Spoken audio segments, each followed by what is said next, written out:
הרבה אנשים שחווים דה-פרסונליזציה, דה-ריאליזציה, חוששים להשתגע. חוששים שהם עשויים להשתגע או שאולי עכשיו הם משוגעים. אז אין קשר בין להשתגע לבין דה-פרסונליזציה, דה-ריאליזציה, והדבר הזה דווקא יכול להחמיר את המצב של הדה-פרסונליזציה, דה-ריאליזציה, המחשבה הזאת, ולכן אני הולכת לדבר עליה בסרטון הבא. בואו נעשה פתיח קצר ונתחיל.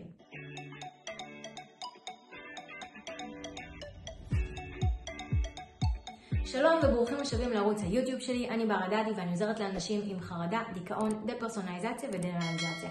והיום בסרטון אני הולכת לדבר על שיגעון. אז קודם כל בואו נתחיל בזה שאני אגיד שהמילה להשתגע היא מילה לא מנומסת, זה לא פוליטיקלי קורקט, אנחנו כבר לא משתמשים בה. אני אשתמש בה לצורך הסרטון באמת כדי לעזור לכם להבין, כי בדרך כלל זה מה שאנשים מפחדים, להשתגע.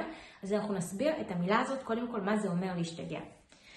אז בעבר ככה משוגעים הכניסו לקטגוריה הזאת את כל מי שלא היה רגיל. מה זאת אומרת לא רגיל? כל מי שהיה טיפה חריג מהנורמה שמישהו החליט שהיא מקובלת. לצורך הדוגמה, הקהילה הגאה, מי שהיה הומו או לסבית, זה היה נחשב חריג, הוא היה משוגע. אנשים עם פיגור נחשבו משוגעים, אנשים עם אוטיזם נחשבו משוגעים. כל מי שבעצם לא עמד בסטנדרט הזה, גם נשים מאוד רגשניות, נחשבו כמשוגעות, לדוגמה מחלת ההיסטריה, תעשו בגוגל.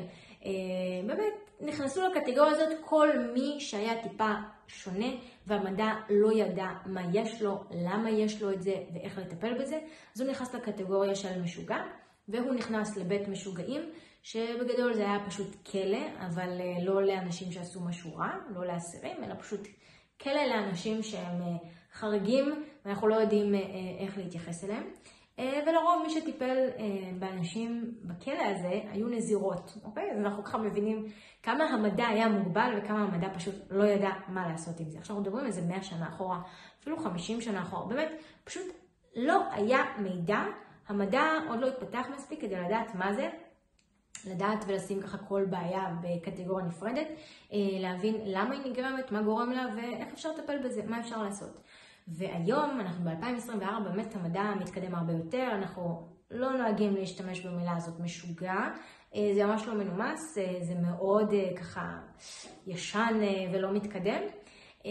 ובמקום זה אנחנו כבר יודעים להבחן בצורה הרבה יותר ספציפית כל בעיה בפני עצמה, למה היא נגרמת. באמת היום גם יש המון הצעות לטיפול והתמודדות, באמת יש מבחר ומגוון רחב של דברים שאפשר לעשות, ושום דבר זה לא איזה גזרה גורלית משמיים שזהו בן אדם כאילו לא יכול לחיות בחברה, ואנחנו לא יכולים פשוט להרוג אותו, אז אנחנו נשים אותו באיזה בית בכלא, ואנחנו נקרא לזה בית משוגעים, כי לקרוא לזה בית כלא זה לא כל כך נעים, אז נקרא לזה בית משוגעים.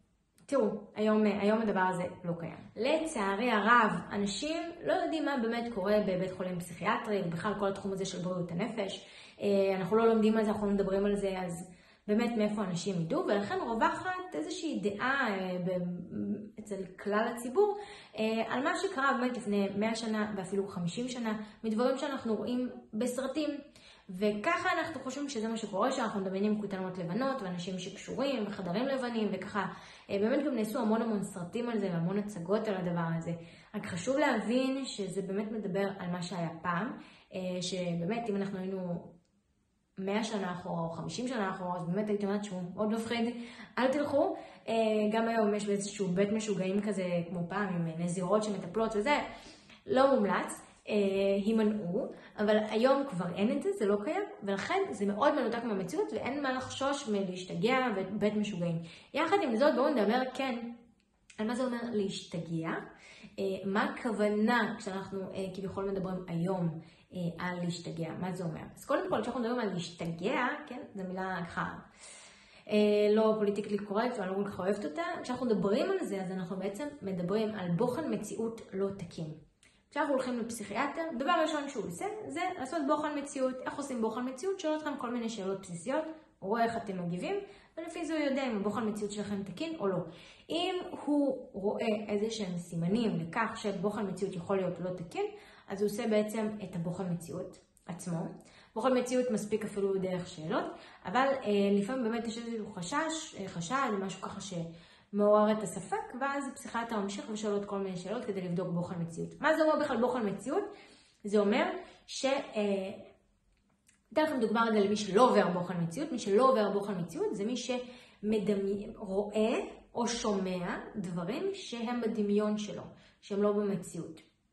אוקיי? זאת אומרת שנגיד עכשיו הוא רואה איזשהו משהו, או שהוא שומע משהו, או שהוא מרגיש שהוא נמצא בתוך סיטואציה שהיא לא באמת קיימת במציאות, אלא היא קיימת בדמיון שלו. עכשיו, אנשים עם דה-פרסונליזציה, דה-ריאליזציה וגם אנשים עם חרדות, מאוד חרדתיים, מה קורה אצלהם? הם חוששים שאולי הם מדמיינים דברים, או שהם מרגישים שהמציאות לא אמיתית, או שהם לא אמיתיים, ואז הם חושבים שאולי הבוחן מציאות שלהם לא תקין. בואו נעשה סדר. מי שהבוחן מציאות שלו לא תקין, שאגב אנחנו מדברים יותר על דברים פסיכואקטיביים, זאת אומרת אנחנו מדברים לדוגמה על סכיזופרניה, שאז אנחנו מדמיינים, אנחנו רואים או שומעים דברים שאנחנו בעצם מדמיינים, אז הדברים שאותו בן אדם רואה או שומע נראים לו אמיתיים לחלוטין. אין לו ספק בכך. וגם כשאתם תבואו ואתם תגידו, לא, זה לא אמיתי, הוא לא יאמין לכם. ויחשוב שאתם המשוגעים, כי הוא ממש רואה ושומע את זה, וזה נראה לו הכי אמיתי לחלוטין. אין לו ספק בכך שזה אמיתי. וגם כשאתם תנסו להכניס ספק, זה מבחינתו יהיה זה שאתם לא רואים את זה, ואתם המשוגעים האמיתיים. אז חשוב להבין שככה אנשים שהם מדמיינים, הם בעצם רואים או שומעים דברים שהם מדמיינים, מבחינתם זה אמת לחלוטין. לעומת זאת, אנשים עם חרדות, דה-פרסונליזציה ודה-ריאליזציה, הם חוששים שהם מדמיינים דברים, שזה קודם כל כבר לא תואם את הבוחן מציאות לא תקין, כי מי שיש לו בוחן מציאות לא תקין זה נראה לו מציאות. ודבר נוסף, הם מרגישים שהמציאות לא אמיתית. וכמו שאמרתי, מי שלא עובר בוחן מציאות, הדברים שהוא רואה שהם מדומיינים, הם מרגישים לו מאוד אמיתיים. וכבר ההבדל הזה, תשימו לב, זה ממש הפכים, ממש שחור ולבן, זאת אומרת, זה ממש ניגודים לחלוטין. מי שהבוחן מציאות שלו לא תקין, הדברים שהוא מדמיין במציאות נראים לו הכי אמיתיים לגמרי. הכי אמיתיים, אין לו ספק. גם תגידו, זה לא אמיתי, לא משנה איך תנסה להוכיח לו, מבחינתו זה 100% אמיתי, ואי אפשר בכלל לערער על זה. לעומת אנשים עם דה-פרסונליזציה, דה-ריאליזציה, שהמציאות או הם או כל מיני דברים מרגישים להם לא אמיתיים. זאת אומרת, שימו לב, זה ממש הבדלים הפוכים לחלוטין. בנוסף, במצב של בוחן מציאות לא תקין, מה שקורה במוח זה סניסטזה. זה יכול להיות בהתקף, זה יכול להיות לתקופה, וזה יכול להיות לכל החיים. באמת כל מצב בפני עצמו, יש טיפולים בדיוק לזה, יש כדורים, יש פסיכיאטר, יש באמת המון מבחר, אבל אנחנו מדברים פה על בעיה שהיא אחרת לגמרי, זאת אומרת, אנחנו מדברים פה על סניסטזה במוח. כשאנחנו מדברים על דה-פרסונליזציה, דה-ריאליזציה, זה לא מצב של סניסטזה במוח, אלא זה מצב שמגיע מתוך האמיגדלה, מתוך המנגנון ההישרדותי. שני הדברים האלה קורים במוח, אבל דברים שונים לחלוטין. לצורך הדוגמה, אם אני שברתי את היד, או שיש לי שריטה ויורד לי דם ביד, אז באמת שני המצבים האלה מגיעים מהיד, אבל זה מצבים שונים לחלוטין, וגם הטיפול יהיה שונה לחלוטין. במצב של שבר ביד אני אשים גבס, במצב של שריטה אני לא אשים גבס. אז צריך ככה להבין את הדברים. מי שיש לו דה-פרסונליזציה, דה-ריאליזציה, זה אומר שאין לו סניסטזה. מי שיש לו סניסטזה בדרך כלל לא יודע שיש לו סניסטזה, זה יותר משהו שאנשים מסביבו רואים. וכמובן שגם בזה אפשר לטפל, זה לא איזושהי בעיה, מחלה, מגבלה נפשית שעכשיו צריך להתנהג כמו מישהו מוגבל שכל החיים שלו נגמרו. ממש לא, באמת היום המדע מתפתח, וכמו שאמרתי, באמת יש המון אפשרויות לטפל בזה ולחיות חיים שגרתיים ונורמליים וכמו כל בן אדם אחר. אנחנו לא 100 שנה אחורה בתקופה שהכניסו את כל מי שלא ידעו, זה טוב, תהיה באמת משוגעים וביי, לנתק אותו מהחברה. היום זה לא קיים, גם בתי חולים פסיכיאטרים. היום המטרה שלנו זה לתת טיפול ולשחרר, זה לא כמו פעם, באמת שפשוט השאירו אנשים בבתי משוגעים כי החברה לא יכלה להתמודד איתם ולהכיל אותם.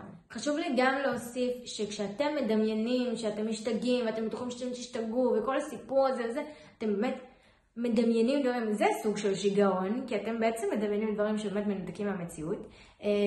זה לא קשור אחד לשני, צריך לדעת לשים את ההפרדה בין זה לבין זה. וצריך גם לראות את המציאות של מה שבאמת יש לכם, שבסופו של דבר מדובר במנגנון הישרדותי, שצריך לטפל במנגנון הישרדותי ישירות. וזה יכול מאוד מאוד להחמיר את המצב שלכם, מכיוון שאתם מדמיינים את עצמכם במצב של סכנה כשאתם לא בסכנה. והמוח שלכם מגיב לזה, כי המוח לא יודע לעשות הפרדה בין דמיון למציאות מבחינה רגשית. זאת אומרת, אם אני עכשיו מדמיינת סיטואציה מצחיקה, אז אני צוחקת במציאות. ולכן כשאתם מדמיינים שאתם משוגעים, ואתם משוגעים ויאשפזו אתכם וזהו, והחיים שלכם נגמרו, אז בעצם המנגנון ההישרדותי, אתם מתדלקים אותו יותר, אתם בעצם גורמים להפרעה של דפרסונליזציה, דה-ריאליזציה, בעצם להתגבר, לניתוק, להחמיר, ולכן צריך לעשות בדיוק את הפעולה ההפוכה. ולכן גם יצא לי את הסרטון הזה כדי לנסות לבטל ולמזער כמה שיותר את החשש המגוחך הזה, האמת, כי באמת מגוחך הוא לא קשור למציאות בשום צורה, זה דברים שאנשים ראו בסרטים והם חוששים שעכשיו יקרה להם, אבל ספיידרמן עקץ אותו עכביש והוא הפך להיות ספיידרמן, ואני לא רואה שאתם חוששים שהעכביש יעקוץ אתכם ואז תהיו ספיידרמן, או לחילופין, אם אתם רוצים להיות ספיידרמן, אני לא רואה אתכם הולכים ונותנים לעכבישים לעקוץ אתכם. אז ככה בואו נכניס דברים לפרופורציות ונחבר אותם למציאות. אם הסרטון הזה עזר לכם, אז תעשו לייק ותשאירו תגובה כדי שהוא יגיע לעוד אנשים ויוכל לעזור גם להם. אם עדיין לא לחצתם להירשם כמנוי, לחצו עכשיו להירשם כמנוי, וניפגש בסרטון הבא. ביי!